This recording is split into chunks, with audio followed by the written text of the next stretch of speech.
దేశ రక్షణ కోసం సైనికులు రాజస్థాన్ ఎడారిలో 46 నుంచి 50 డిగ్రీల ఉష్ణోగ్రతలను సైతం లెక్క చేయకుండా పహారా కాస్తున్నారు.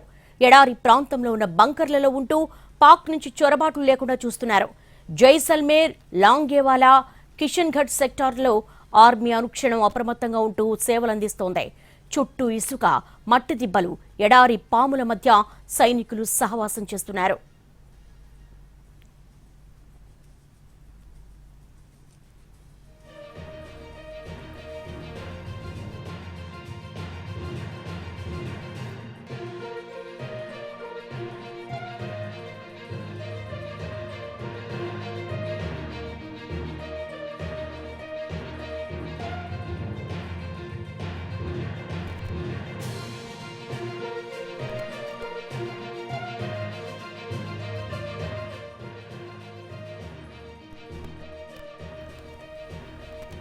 భారత్ పాక్ సరిహద్దుల్లో ఎన్టీవీ అనుక్షణం గ్రౌండ్ రిపోర్ట్ చేస్తోంది.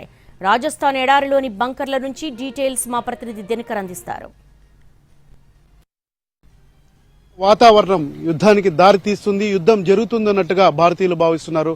మరొక వైపు భారత్ పాకిస్తాన్ల మధ్య జరుగుతున్నటువంటి ఈ యొక్క బీభత్సమైనటువంటి వాతావరణం ఎలా ఉందన్న దానికి సంబంధించి ఎన్టీవీ రాజస్థాన్లోని జైసల్మేర్ నుంచి లాంగేవాలా వరకు కూడా పూర్తి స్థాయిలో కవరేజ్ చేస్తుంది.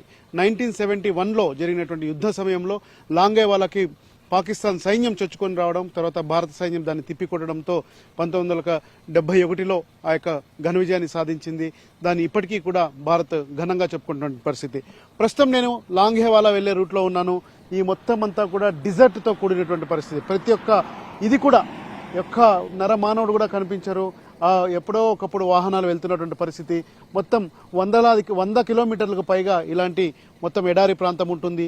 పిచ్చి చెట్లు, తుమ్మ చెట్లతో మొత్తం అంతా కూడా కప్పబడి ఉంటుంది. రైట్, ఈ మార్గంలో ఎన్టీవీ కవరేజ్ వెళ్లే సమయంలో బంకర్స్, మన కెమెరామ్యాన్ గణపతి క్లోజ్ షాట్స్లో చూపిస్తబోతున్నాడు. ఆ బంకర్స్ దగ్గర మొత్తం అంతా కూడా ప్రత్యేకంగా ఏర్పాటు చేశారు.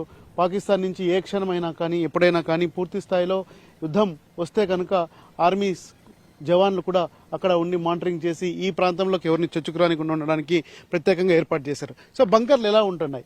బంకర్లో సైన్యం పూర్తి స్థాయిలో రక్షణతో ఉంటూ మనందరినీ కాపాడడానికి ఇక్కడ వాళ్ళు కాపలా కాస్తుంటారు. సరిహద్దు ప్రాంతాల్లోనే ఎక్కువగా ఈ యొక్క బంకర్స్ ఉంటాయి. ఎలా ఉన్నాయో చూద్దాం. ఇప్పుడు ప్రస్తుతం ఎన్టీవీ ఆ ప్రయత్నం చేస్తుంది.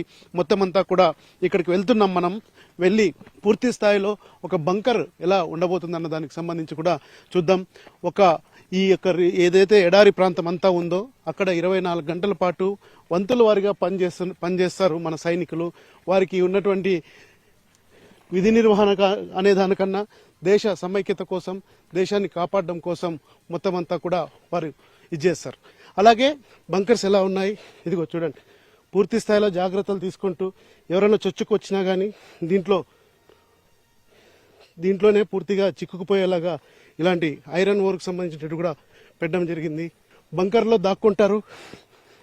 దగ్గరగా ఉండి నిఘా వేసి శత్రువుల యొక్క మూమెంట్స్ని తెలుసుకుంటారు. ఇక్కడ పూర్తిగా మనం చూడొచ్చు. పైకి వెళ్ళాలంటే ప్రయాసతో కూడుకున్నటువంటి పని. మొత్తం అంతా కూడా చూద్దాం. బంకర్స్లో మన సైన్యం అక్కడ చూడొచ్చు ఎలా ఉంది చూడండి. ఎండలకు కాలిపోతున్నటువంటి పరిస్థితి. ఈ ఎండల్లో దేశం కోసం బంకర్లలో మొత్తం భారత ఆర్మీ సంబంధించినటువంటి దళాలన్నీ కూడా ఉంటాయి. ఇది లోపలికి వెళ్ళేటువంటి మార్గం.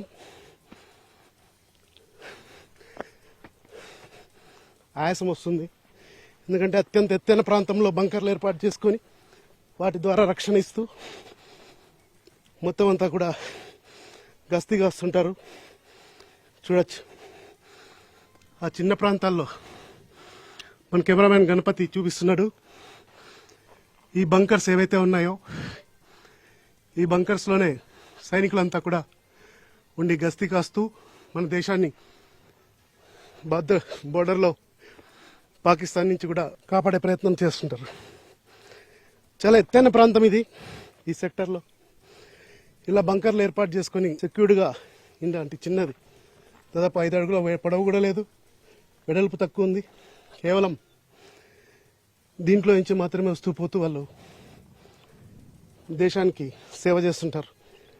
ప్రస్తుతం వాతావరణం చాలా భయానకంగా ఉండడంతో ఇక్కడ ఉన్నటువంటి దళాలన్నింటినీ కూడా బార్డర్కి తరలించినటువంటి పరిస్థితి.